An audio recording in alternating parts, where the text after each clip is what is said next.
Easton Corbin is literally on a roll these days. After his debut single, A Little More Country Than That, hit the top spot on the charts, he was able to follow that up with his second single, Roll With It, also taking top honors.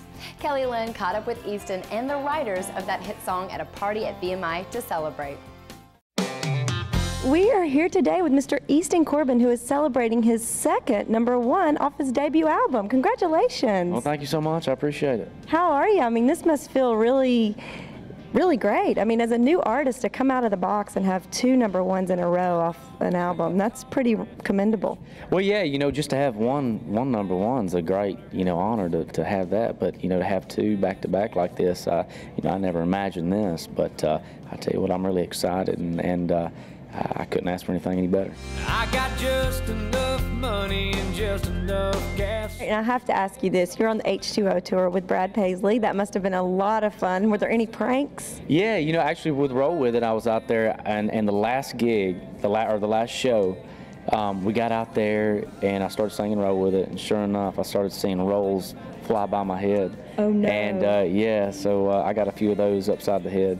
Rolls of toilet paper? No, rolls. Rolls like of what? Rolls. Like dinner rolls. rolls. Yeah, I was like, okay, did he roll you? After they're about 3 days old, they're not so, I mean, they're pretty tough when they hit your head, you know, going by that fast. Great. So was that Brad backstage throwing rolls? All of them. It was Darius, Brad, everybody.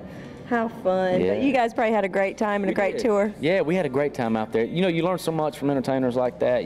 As a new entertainer, you're always, you know, developing, and I don't know if that's something probably that always, you know, was developing, and you learn what works and what doesn't work. And you can learn a lot from watching those guys. Baby, let's roll with it. I've caught up with my friend David Lee, who's here celebrating. Congratulations. What a great song. Thank you. Thank you very much. What were you thinking when you sat down with your buddies? There's 3 of you on the song, and you guys all got together? And Well, actually, Johnny Park and I sat down and got the idea, and we're working on a project that he had on Sony Records. And we sat down and worked on he had a record deal at the time, so we were trying to write something for his project. And then we started the song, and we got with Tony one day, and we didn't have anything to write, and I think we brought the song up and brought him in on it, and we finished it 10 years ago. That's the amazing thing about it, yeah. And thanks to Carson Chamberlain and Cos Weaver, they believed in that song all of those years and stayed with it long enough and finally made it happen. And that's what it takes. I mean, great songs don't go away, and you write great songs that are timely and that can just go on forever. And that's what you've done with this song, I think, don't you? Well, I don't know about that, but I'm telling you, I'm sure tickled to death to be part of Easton Corbin's launch, because he is one of my favorite new artists coming out, and I think he's going to be in it for the long haul. I really do, and we need more of that in country music. And he did a bang-up job on that song, and I'm really proud of it.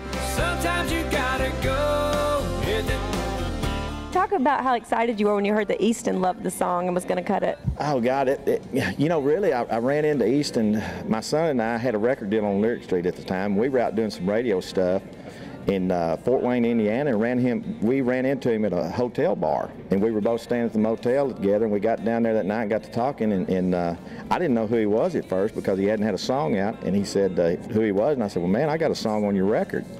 And he said, really? He said, well, that song might be the first single. We don't know. We're going to, you know, we'll see.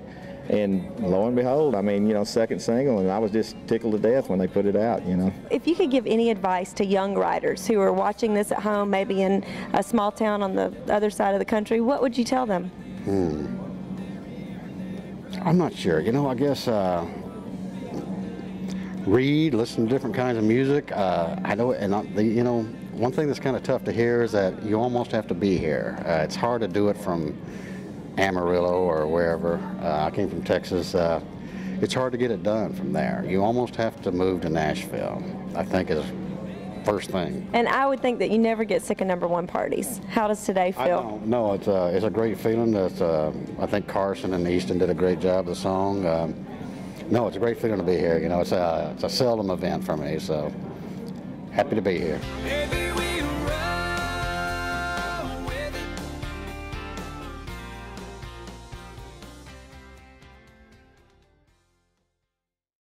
Easton has also been selected as one of the performers on the New Faces show during the upcoming country radio seminar. This will give him even more exposure to hundreds of radio executives from across the world. It's time for another quick break. We'll be back with a new project to help support music education. You won't want to miss it.